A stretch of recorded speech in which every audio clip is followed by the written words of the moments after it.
Hello, welcome to Gardener's World. Well, as the garden is elegantly fading all around me, it's time to protect these agapanthus.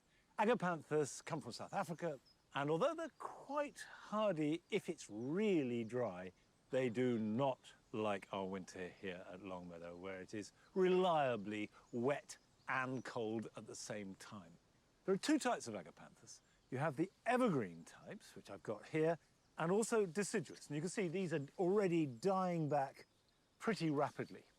And the deciduous agapanthus are more hardy than the evergreen. So if you've got them planted in your garden and you have very free draining soil, they should be fine. You might perhaps mulch them or protect them if it gets really cold.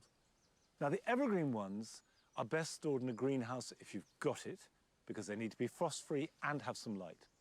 If you haven't got a greenhouse, then a porch or a conservatory is ideal. The deciduous ones will die back and they don't need light. I tend to put them in a cold frame, but if you haven't got a cold frame or a greenhouse, you could put those into a shed or a garage and they'll be fine. And then once they start to grow, next spring, you can bring them out again. Now, coming up on today's program, we meet someone who expertly choreographs his collection of dahlias every year to create a magnificent floral display. Every year I make a plan to try to make sure that all my flowers are in bloom at the same time. Eric visits Great Dixter to discover how their famous borders have become a refuge for wildlife. We're not planting a plant because it attracts pollinators. We want to create an ornamental garden, so we've just gone ahead and done that. But secondary to that has been all the wildlife that's come along. And I shall be planting raspberries, including some in a pot. Come on, Pat.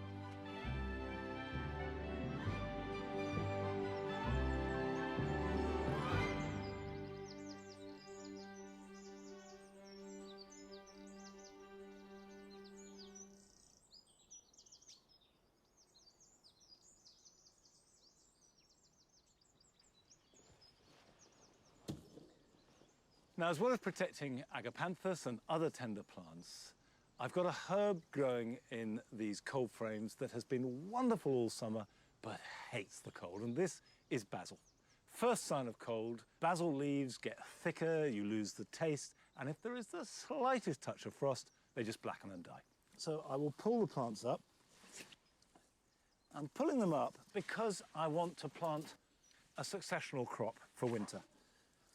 And that is parsley.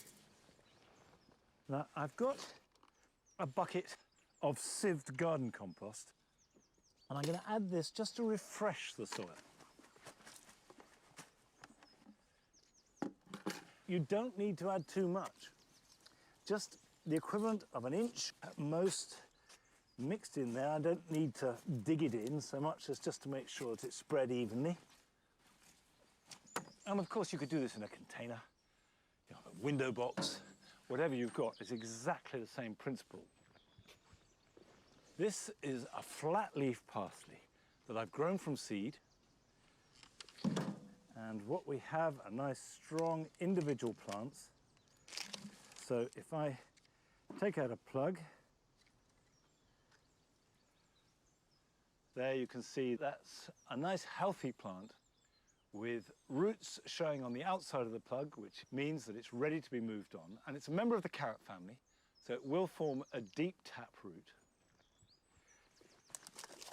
So we'll just plant these out at about 6-inch spacing. Parsley is a vigorous plant that will grow 18 inches tall, and if you give them room to grow, you'll get much more in the way of harvest than if you have masses in a small space. That will ensure that we have a really generous supply of parsley all winter long. Now, last month, Joe went to Romford in Essex to visit Longhouse Plants, and what he found there was more than just a fascinating nursery.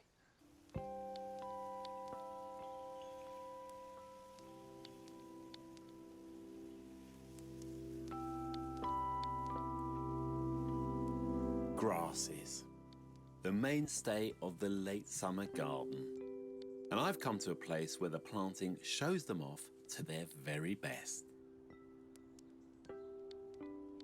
This is a gorgeous border. It's got everything. It's got these lovely miscanthus grasses that are so tactile and they capture the light beautifully. And then behind, we've got the asters just poking their heads over the top. And then it tears up towards the helianthus at the back of the border. And there's a lovely flow and movement, especially when the wind catches these grasses. The creative mind here belongs to a nurseryman and plant collector, Tim Carter, whose passion for grasses led him to design a garden on a grand scale to showcase them. It gives me a place to experiment with plant combinations and assess the qualities of the plants. Right. When you grow plants in pots, you can't always see their true nature. So when we plant them out, it's a way of evaluating how they sit on the landscape, how to use them.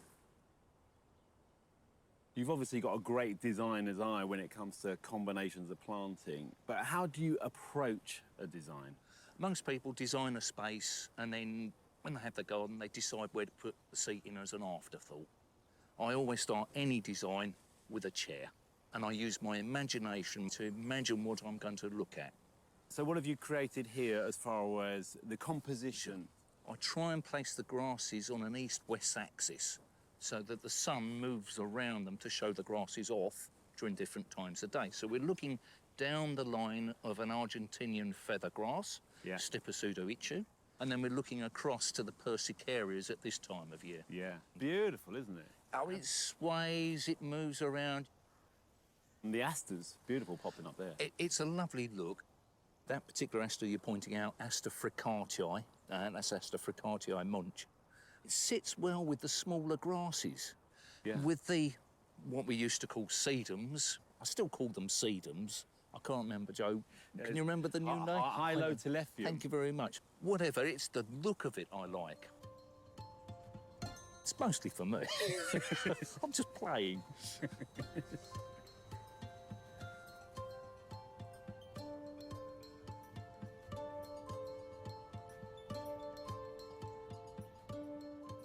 This is a really lovely wide composition here. I mean, I know form's important to you, but colour is as well, but it's quite subtle, the colouring here. Deliberately so. I'm trying to relate everything to the background, to the fields and the hedge line beyond. But I'm always very, very careful with colour, specifically yellow. There's a thread of yellow that I link across the landscape. All that's done deliberately.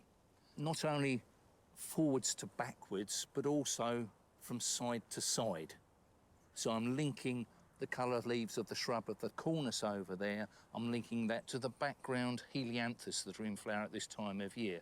Generally with yellows, I try and use them from 1/3 to 2/3 the length of the garden. OK. Because your eye's always taken to a yellow. And if I put it right at the very, very back, it would shorten the background. So if I use it between 1/3 and 2/3 and sparingly, it increases the sense of space.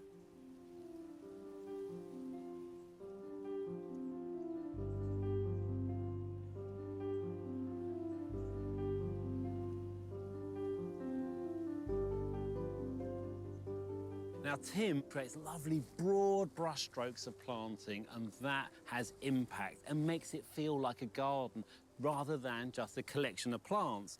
We've got this wonderful grass here. This is Ceteria macrostachya, and it's just an annual, and it's just self-seeded itself all around. He leaves it in where he wants it, pulls it out where he doesn't, and then it leads on to this very different type of grass. This is Anamanthale lawsoniana golden hue. It's got a different form, it's much looser, but this side is just a straight Anamanthale lawsoniana, but it feels as if it's just cascading right across the path, an amazing texture.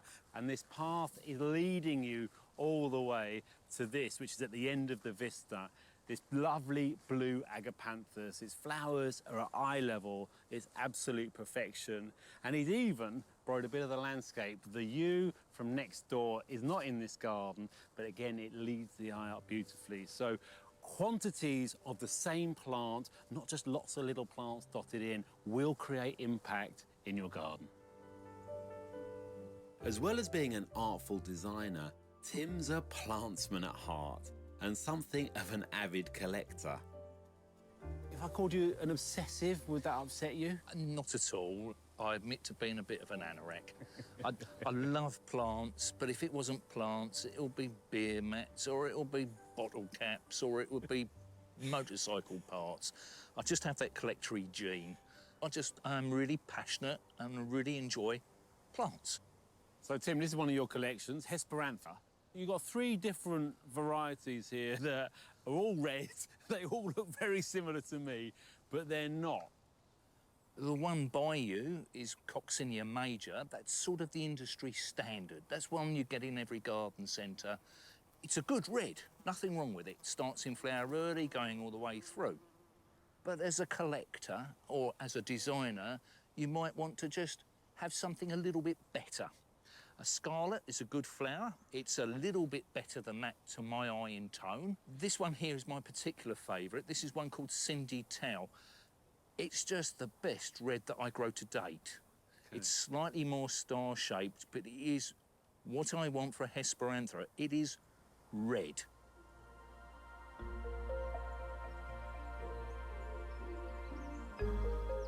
So, Tim, there's a lot going on in this garden. It's all a reflection of you, really. There's the botany, the science side of things, there's the collector in you, but there's also the designer, the artist in you as well. Would you say that's about right? It's all encapsulated in this space? I think that sort of sums it up. Joy, pleasure, just puts a smile on my face. And it's a real privilege to be able to get to share it with people. It's just magical. Yeah, well, you've created a haven, no doubt about it.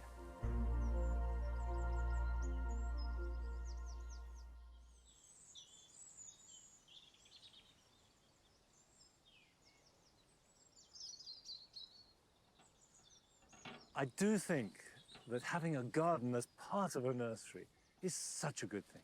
I know that a lot of growers do have a garden, but wouldn't it be wonderful if every nursery had one?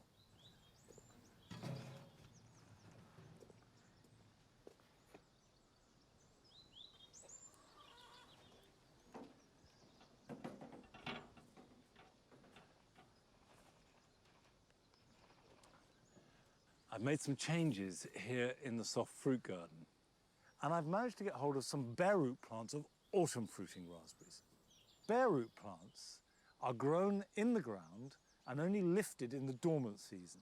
And once they're lifted, they are sent straight to you by post, and you have to plant them almost immediately.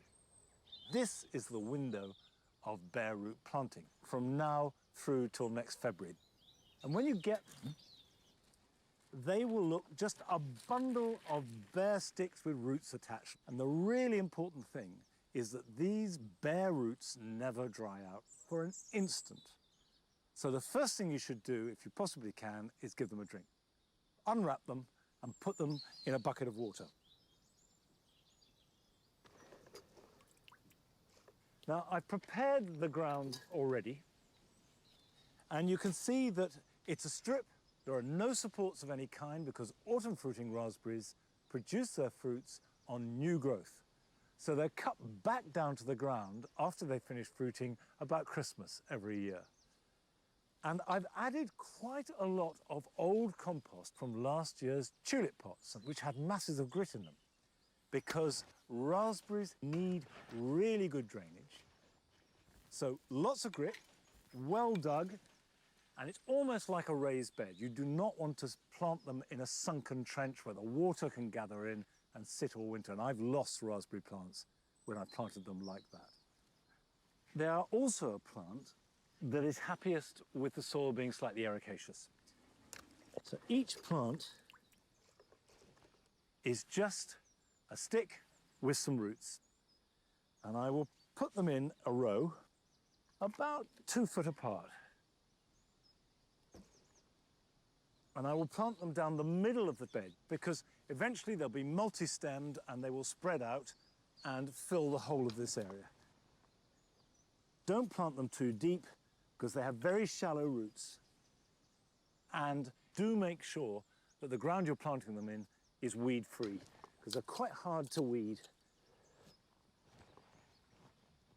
Now this is Autumn Bliss. They have plenty of fruit. They're rather prickly, but you know you're going to get good raspberries from them. If you can't plant them for more than 24 hours, then you need to heel them in. So just make a scrape somewhere in the garden, anywhere where there's a bit of bare soil, or even in a pot, if you've got some potting compost, and cover the roots in soil. And you can plant them at any time between now and March. The great advantage of bare root plants is that they are significantly cheaper, and there is a much better choice of varieties. And most trees, shrubs, fruit of all kinds are available as bare root, and I strongly recommend investigating them. This I am trying for the first time. It's a variety called Polka. Compared to Autumn Bliss, it starts cropping earlier in the season with larger, sweeter berries.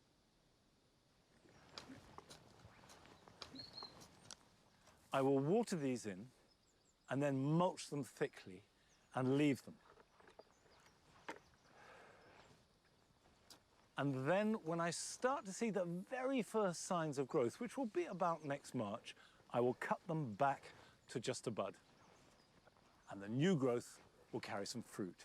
And these should go on fruiting for years and years to come. Now, we have been sent a film from someone who has recorded their very first year of growing vegetables. Hi, my name is Susan. I'm from Telford, Shropshire, and this is my veg garden. I'm a first-time veg grower, so this year has been all about experimenting for me. Initially, it was just a few seeds shared among friends. I pretty much followed just one rule. I like to cook what I grow here, and I only grow what I like to eat.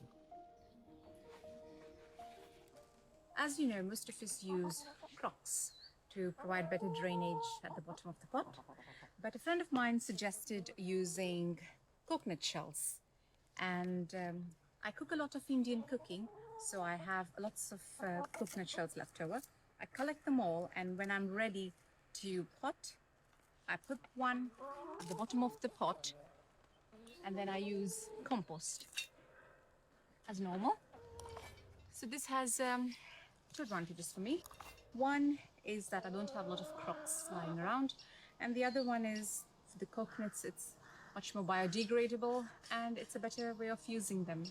So hopefully that's a tip for you guys, and thank you.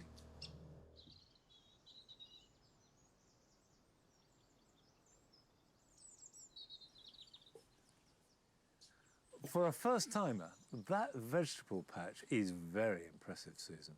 And I like the coconut idea. Mind you, I don't generate that many coconuts in the kitchen, but still, I will bear it in mind. Now, I've got another raspberry to plant, but this one is different from the ones that I've just done in two respects. The first is that this is a dwarf raspberry. It doesn't get much bigger than this. It's called Ruby Beauty, and it's the first truly dwarf raspberry plant ever bred. It's been around for a few years now and has proven itself to be hugely successful, not only as a raspberry that you can grow in a pot, on a patio, but also as one that is really productive. It is also summer fruiting, so we'll produce that fruit in June and July. Now, you buy it like this in a pot. You won't get bare root plants of this, but it will need a fresh pot because this pot is not big enough to give it the nourishment it needs. It should be planted in a pot that is at least 20 litres big, and this is a 20-litre plastic pot. And this, by the way, has got good drainage holes, so don't forget, whatever you use, make sure there's plenty of drainage because raspberries hate getting too wet. And I have prepared some compost that is specifically designed to make a raspberry happy. I've added some leaf mould and some composted bracken because that gives it an ericaceous edge. Now, I've also added in some vermiculite for drainage, but any peat-free, bark-based compost will do the job perfectly well. Just check and see how that is for height. Well, that's about right. Don't sink it too deep in the pot because, again, you want it so that the roots can drain. And of course, you don't have to grow this in a container, but there's no reason why you can't plant it out into the soil if you want to. Right, I'll put that round there. Now, if I just shake it, the compost will work around it. Now, that will be good for quite a few years in that pot. But in order for it to fruit at all, I do need to understand and practice the pruning regime for summer fruiting raspberries, which is quite different to autumn fruiting. Summer fruiting raspberries produce their fruit on canes that were grown the previous year. So all this growth that we have here now will bear fruit next summer. So what you do is prune out all the old growth, i.e. the ones that bore fruit this year. Now, there aren't many on this, it's been pruned back. You can see there you have the cut back stubs of the canes that produce this year's fruit. And I've got one there, so that can come back and that can be cut back. So you take off the old growth, leave the new, and that will guarantee you fruit next year. And in terms of looking after it, these are tough plants. So they'll take any amount of cold as long as it's got good drainage. This can go in a sheltered place. You don't have to grow it in full sunshine. And I'm really interested to see what the fruit is like and how much there is next June. Of course, this is deciduous, so it will lose its leaves. Don't worry if they all fall off because they will all grow back next spring. And this is the time of year when leaves are dominating the colour in our gardens, but nothing can match the intensity of colour that you get from maples, particularly the Japanese maples. And this is the perfect moment to pay another visit to Ray and Michelle Blundell's garden in Burton-on-Trent, which is packed with glorious maples of every hue.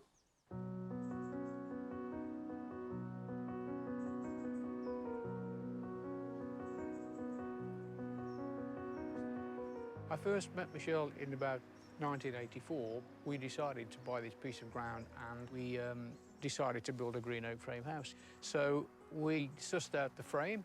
I got a price for things and said, that sounds expensive. I think I could do that myself. And I got all the grotty jobs, didn't I? Yep. The garden was always in the back of our minds, so we asked the digger guy to level all the soil off, and at the same time he dug out a pond for us, and that was the start of the garden. When I was 13, I worked with my uncle, who was a landscape gardener, and he really was a big influence on my gardening life. The garden is about 1/3 of an acre, so it gave us a lot of ideas to speculate with. Michelle wanted to see particular trees and things from the house, and so we sat down with a piece of paper, sorted out the plants that we wanted, and Japanese maples figured largely in that because they were such wonderful things with colour in the spring, through the summer, into the autumn, and then the coloured stems all the way through the winter. The tree behind me is the first acer that I bought. I bought it about 15 years ago.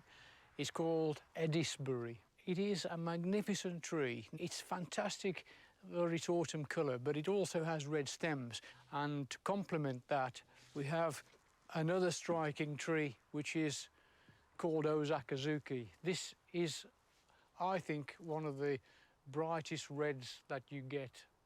The one at the back of it is called Western Burnt Orange, also fantastic.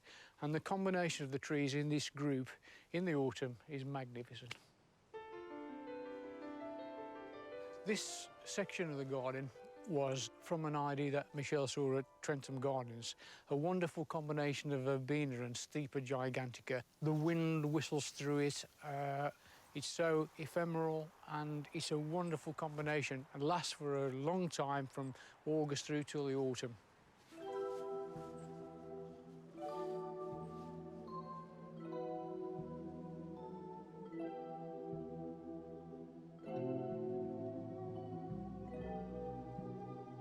This is where I overwinter my young aces. It's airy, it's light, but it doesn't have the rain falling onto the aces, which is what you need to protect against during the winter. They don't mind the cold. They're okay down to, I think, -18. But it does serve as a sort of a nursery over the winter and stop them getting too wet.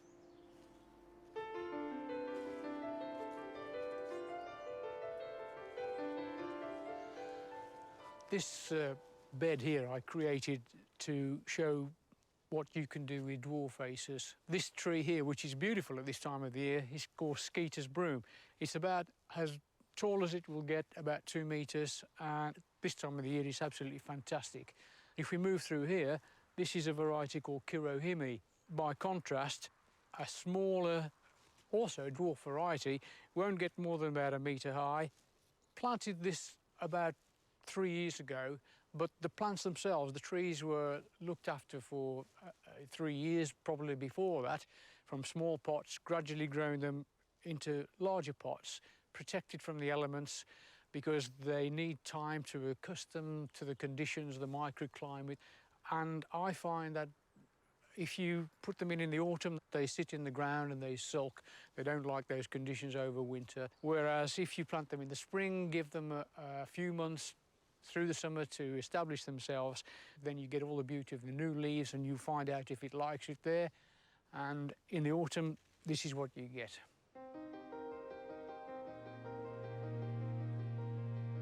The issue with collecting aces is that there are many thousands. You go further and further afield to find the obscure and the unusual. And this passion has taken me all around the country and into Europe. I've now got about 120 different varieties of those thousands. And you have become quite obsessed about it. Yes, I think it's a great thing to do.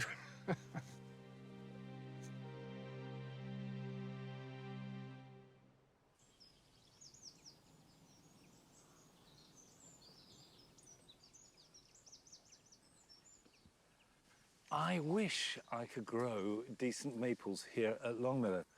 Last May I planted a Zakazuki, the Acer palmatum, and it seemed to be doing okay, but it suffered badly this summer and it's defoliated and is not looking at all happy.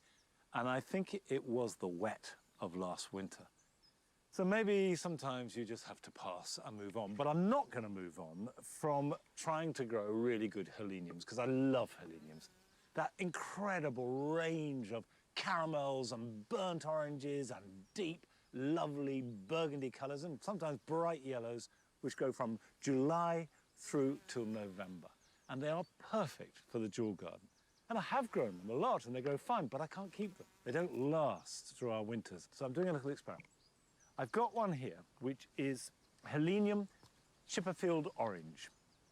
But I put 3 in and I intend to treat each one differently. One I'm going to dig up now that I will put in a cold frame and water maybe every 2 or 3 weeks. Another I'm going to cut back so its energy goes into the roots, and the third I will leave as it is, which is what I normally do with heleniums.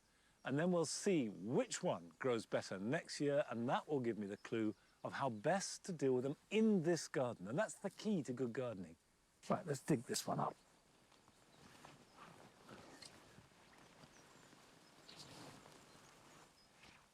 Now you can see it hasn't been in long enough to have a really good root system, but lots of nice, vigorous new roots.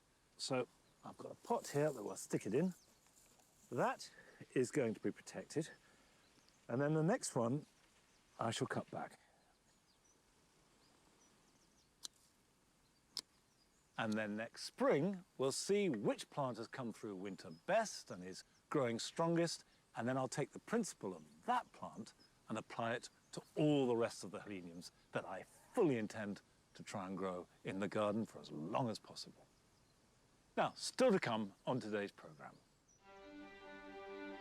Arit visits Great Dixter to find out how important our gardens are for wildlife. But first, we're going to Stockport to meet Jeff Hoyle, who prepares his hundreds of dahlias to rise to a glorious crescendo every September.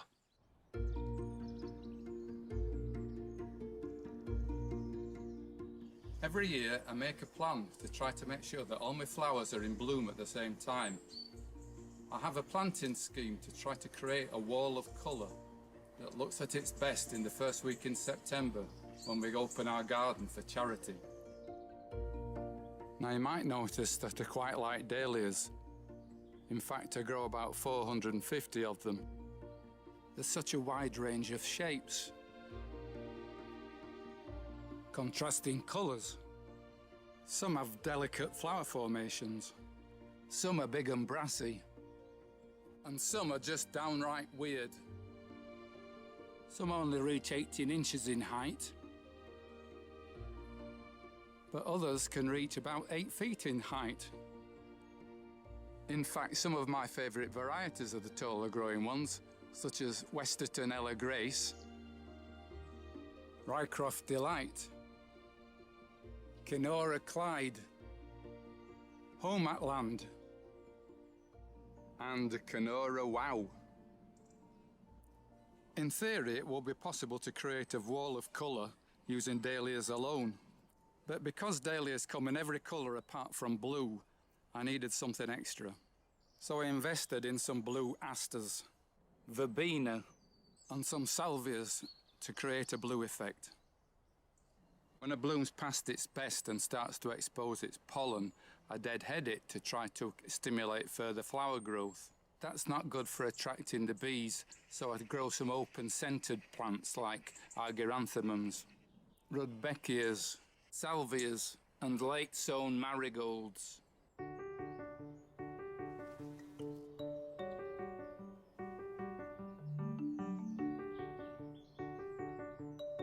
In addition to deadheading, it's also vital that you keep your dahlias well tied up, especially in windy summers like this one. It's only in recent years that I've discovered rebar, reinforcement bar that they use in concrete. I bought some rusty rebar, painted it in green rust-resistant paint, and they've been absolutely brilliant for me. They don't bend, they don't rust, and they're dead easy to get into the ground.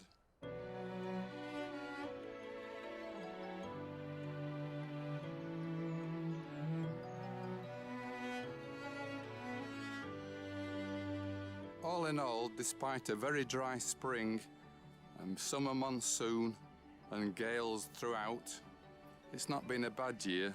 The plan seems to have come to fruition. But next year, I'm determined to do even better.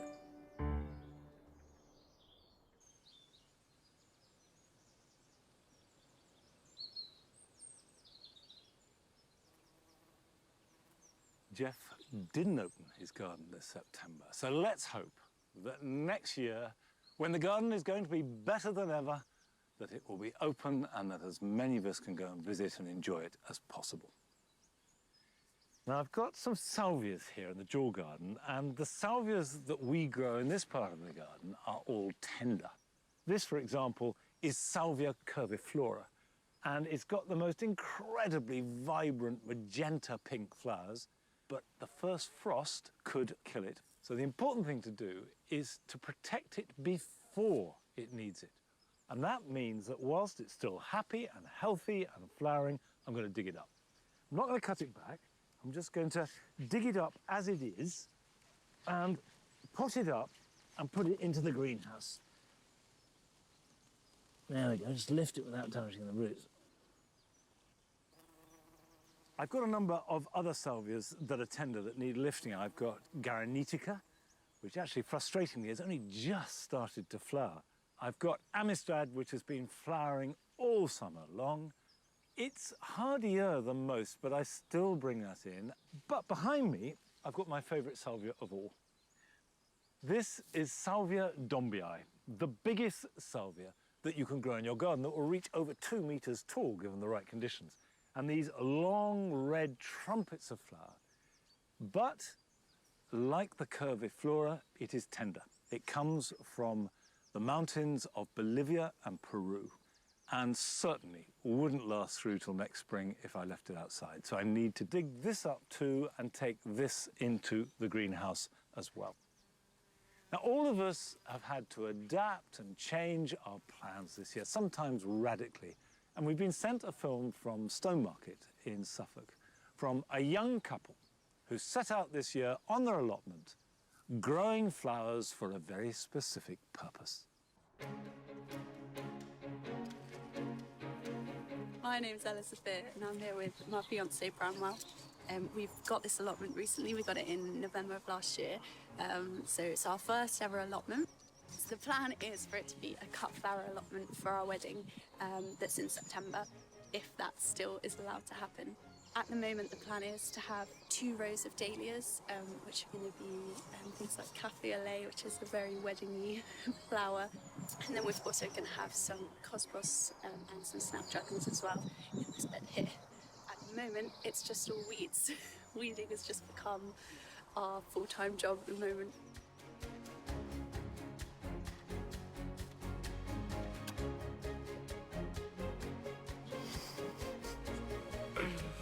Hello, it's Bramwell and Ella Sophia here, and this is our allotment in August.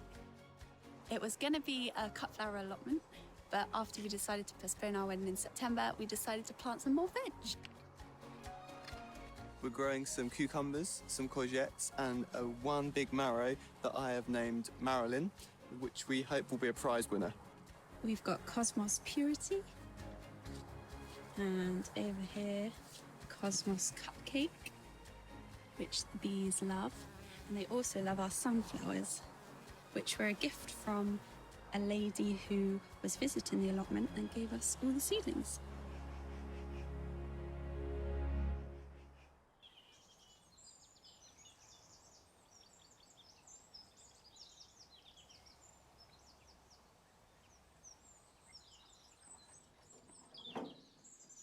Well, let's hope that Ella Sophia and Bramwell have their wedding next year, and it is bedecked with flowers from their allotment. And I know that so many couples have had to postpone their wedding plans.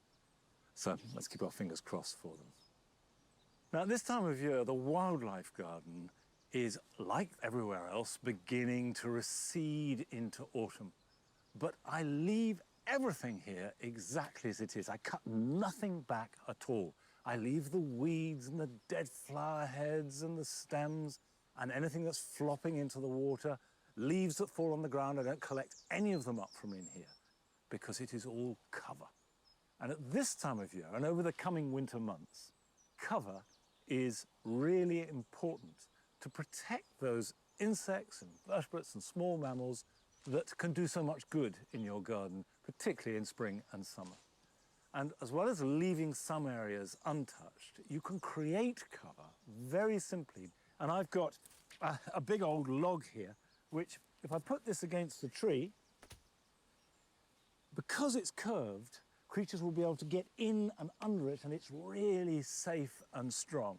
And I've also got bundles of these sticks. Put that on the ground next to it, and immediately you've got these long tubes of space that little insects can get into, even if the space is big enough, little mammals. And that is fantastically good because it's so protected. And these are much smaller twigs. We can put that on top, and that's covering the space next to the log. I've got another log which is wrapped around with ivy. So even the space between the ivy will work well. We can put that there, and then a few more logs, stack it up. It's protected, and it will be so useful because so many of the creatures that use and need cover like this are really beneficial to our gardens. For example, ground beetles are one of the most important predators of slugs in the garden. There are pollinators that will use that, then come out in spring to pollinate your flowers and plants. So you will benefit wildlife, you'll benefit the garden, and personally, you'll benefit the gardener, I think, because it is so interesting if you have a garden that is rich with a wide variety of life. Now, it seems to me that this is the perfect moment to rejoin Arit when she went to Great Dixter. Now, Great Dixter, of course, is one of the most famous gardens in the world. And Arit was talking to the head gardener, Fergus Garrett, about how they are adapting and changing so that they can encourage as much wildlife as possible into the garden.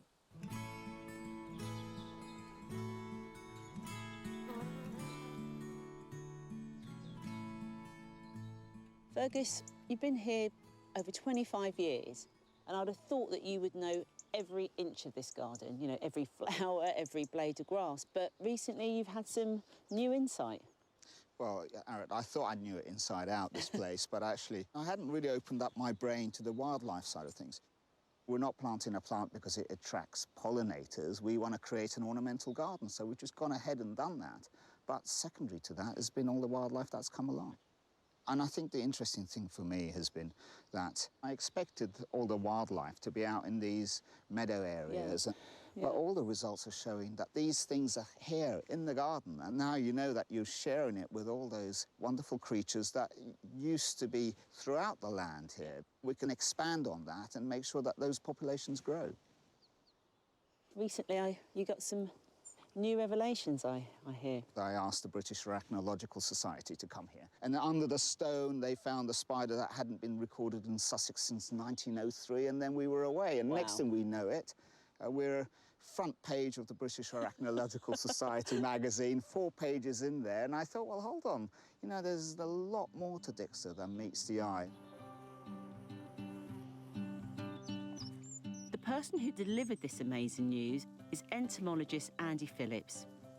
What sort of habitats do you have to create in the garden to enable all of the biodiversity? You need to provide the different microhabitats, and that's what they do here in Great Dixter in abundance. The log piles, the bare ground, the sandy banks. It's very well known that how important ponds in gardens are, you know, especially for amphibians, dragonflies, water beetles. But what is not well known is actually there are some pollinator groups that actually have larval aquatic stages, such as droneflies, which are important pollinators. Yeah. Or even in a stump of a tree, which is hollowed out and water collects in it. That's a very important habitat for some hoverfly. In the thatched roofs here at Great Dixter, we get hundreds of pale-footed black wasp, which preys on aphids within the gardens. Within each nest burrow, they'll be collecting about 200 aphids. Why is biodiversity so important in the garden? Creates a very nice balance in the garden, I think. There are certain things that are eating some of the nasties so that we don't feel the urge to sort of spray everything because the insects are doing that job.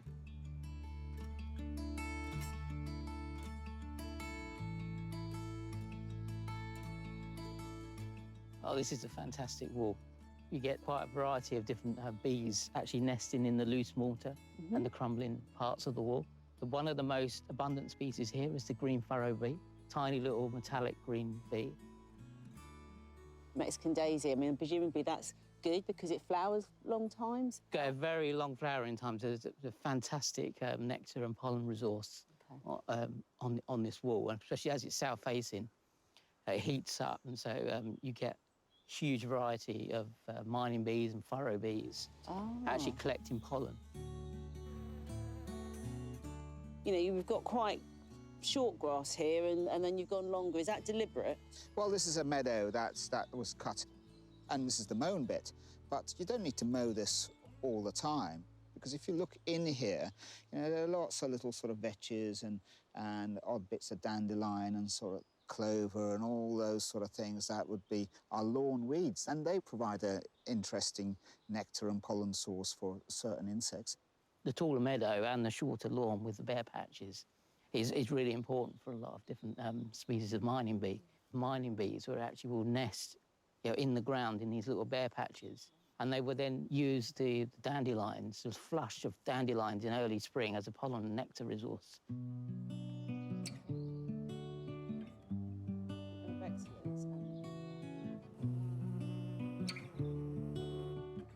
I know this garden wasn't created as a wildlife garden, but what do you think you've done to kind of really keep that going in terms of your gardening practices? The fact that we don't cut everything down at this time of year, and we've always had a long season of interest at Dixter, which gives you a really long season of pollen and nectar sources. And so it's not only is good for insects to lay their eggs in the stems of grasses, and you've got the seed heads there that are so nice for the birds as well as, you know, aesthetically, the winter skeletons are wonderful with a bit of hoarfrost over the top of them in the winter. The botanical diversity of a garden such as Great Dixter is really good for a whole range of invertebrates, but particularly moths. And this is a typical sort of autumn species of moth called the myrtle du jour. There he is. Yeah. He certainly is it's more like Marvel du jour. Yeah, He's it's fabulous. a stunning little... It feeds on oak, oak buds and then oak leaves later on, and comes out in sort of September and October. Well, some moth species actually are pollinators, so they will actually be feeding on flowers and pollinating flowers the same as butterflies do. In Britain, there's about 2,500 species of moth and sort of around 60 species of butterfly. So, yeah, the diversity of moths is much greater. And they're an important food source as well. You see, they're part of that chain, so the birds and the bats and those sort of things will take the moths, so they're all part of that web.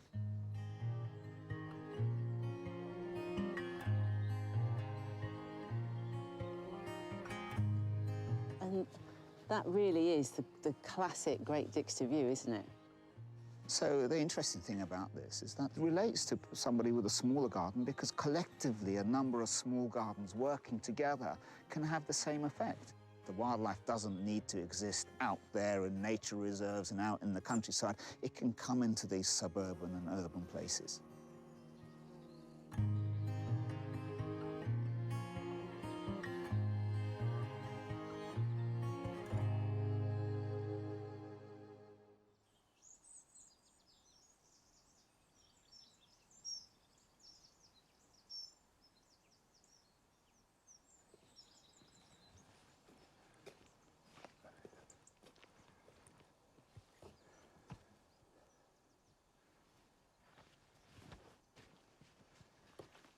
Obviously, a garden like Great Dixter has lots of different opportunities and environments to encourage wildlife.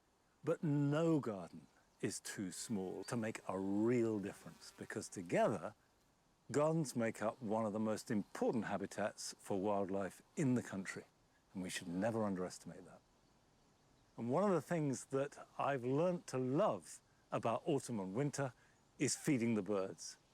And I do this because I get so much pleasure from watching the birds. And we start this in October when the table that we feed them on has all the plants cleared off it, and for 6 months of the year, this becomes a bird feeding table. In fact, I feed the birds on top of walls, on stones, on the table, to try and have a lot of different locations so different birds can use them. And to that end, what birds love are seeds, nuts, and fats. Now, I start with the single best thing that you can ever feed birds, which are sunflower seeds. They come in two forms. You have them when the husks are taken off, and quite a few birds prefer these. Blackbirds, for example, will always go straight for these. And then you can get them unhulled, and some birds like the process of taking the hulls off, and their beaks are specially adapted to do that. Of course, if you're growing sunflowers in the garden, don't cut them back, but leave them for the birds to extract every last seed. And I sprinkle them on the log. What I want to do is make it hard for some birds to get at it, and make sure the little ones, like the robins, can get their sharper beaks into the crevices. I also have stones, which I put on the table, which again just provides variety. The other seed which I always use are Niger seeds. These are absolutely tiny, little black seeds that are ideal for finches. Goldfinches, for example, love them. You'll see them in the garden feeding off thistle heads, and just sprinkle those on. It's just like creating a dish. And then on top of that, you can buy some of the dried mealworms, which you'll find blackbirds and robins absolutely adore. And the starlings will come in and eat these as well. So we've got a little bit of protein there for them. And a favorite are peanuts. You can fill a wire hopper like this and hang it up. And this will attract not just tits, but also we get the great spotted woodpecker. And it's important to make birds feel safe. So don't put it out in the open. If you can put it under the shade of a tree or a shrub, and what we find is The birds like it if you hang these up on a wall. And that also keeps them out of the way of rats and squirrels too. You can also feed fats. Fats are very high in calories, and that's really important. You can provide fats in slabs and these cages which you hang up, and we find that the long-tailed tits, which arrive in great family groups of up to a dozen birds, will feed greedily, and then there'll be a noise, and the whole thing, like a puff of smoke, will disappear. I love watching them. So you hang that up, or you can use fat balls, and you can get special containers for fat balls. You just pop them in, and you can either stand them on a table or hang them up. Finally, don't forget to have fresh water. It's really important that there is a water supply all the time, and birds will use this not just to drink, but also they will use it to wash. And if it's frozen, really important to make sure the ice is broken and there is a supply of water even in the hardest frost. And as well as the reward that you get from sharing your space with birds, there is a huge benefit to the garden, because the more birds you have in the garden, the fewer caterpillars and aphids and slugs and snails you will have. And birds are one of the linchpins of a really healthy garden. Now, I love to see the films that you're sending in of your gardens, wherever they come from, but I get special pleasure if they come from the other side of the world. And we've been sent a film from the United States of America. Hi, I'm Meg, and we live in the mountains in Eden, Utah. This spring, we had a lot of time at home, so we decided to redo our front yard. It was a manicured lawn, which we felt didn't blend in well with the surrounding natural landscape. So we wanted to replace it with wildflowers. We started by killing all of the grass, except for a strip down the middle, which we kept for a path. Then we tilled the dead grass, raked it, and put down seed. What are you guys doing? Sprinkling wildflower seeds. We also had space for a vegetable garden. We laid a border of old railroad ties around the outside and bordered the vegetable area with lumber. We filled the raised beds with good soil. All of the dirt's been tilled and raked. We got all of the seed down. We've watered the seed, and we'll keep it wet for at least a couple of weeks until everything germinates. And hopefully we'll have a nice wildflower meadow when we're all done. Within a couple of months, we had a beautiful, full wildflower garden. Our vegetables were growing, the bees were buzzing, and we had many insects and birds. It has been a wonderful place to sit, relax, and enjoy nature. I would absolutely recommend to everyone to replace their lawn with wildflowers.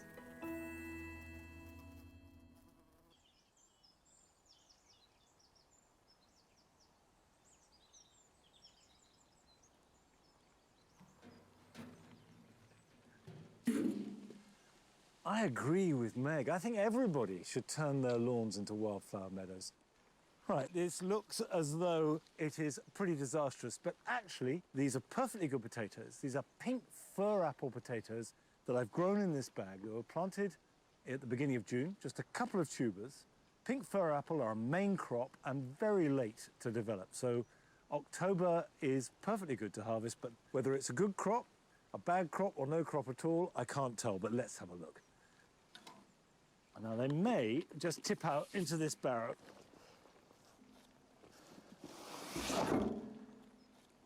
No, that's so wedged. I think I'm going to have to cut it out. It always seems a shame when you cut one of these bags, which are very useful. All right, there we go. Are there any oh yeah, at least there's one, I can see that. Here we go.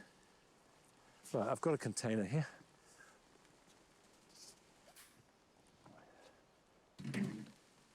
It's not too bad. Pink fir apple are remarkable in shape. They're long and they're knobbly. and very waxy.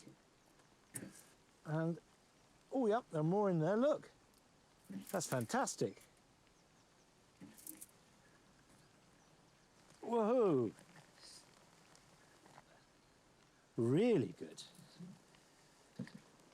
Right, let's put that on the ground for a moment.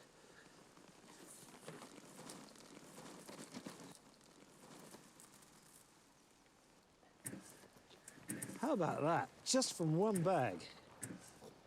I think that's what you call a good job. And here's some more for this weekend.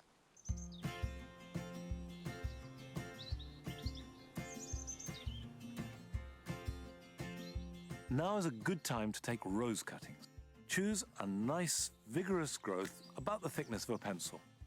This can be subdivided into lengths about 6 to 9 inches long, but make sure that you mark the bottom of each piece by cutting it at an angle. Remove either all or most of the leaves and then bury the cuttings in a gritty compost so only the top is showing. Put this to one side, it doesn't need any special protection, and leave it over winter, and it will start to show signs of growth next spring.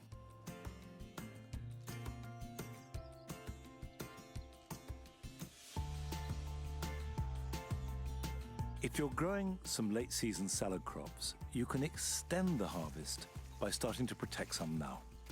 Cloches are ideal, and if you've had some stored away, give them a good wash so they let through as much light as possible. Cover up some of the plants, but be sure to leave the ends open so there's plenty of ventilation.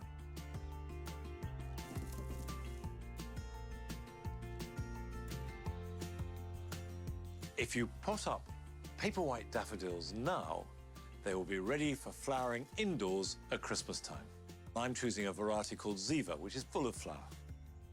Use a fairly deep pot, put in the bulbs, and then cover them up with at least 2 inches more compost. Water them and put them aside so they're protected. In about 6 weeks' time, the shoots will appear, and then bring them indoors to a sunny, warm windowsill, and they'll start flowering a few weeks after that.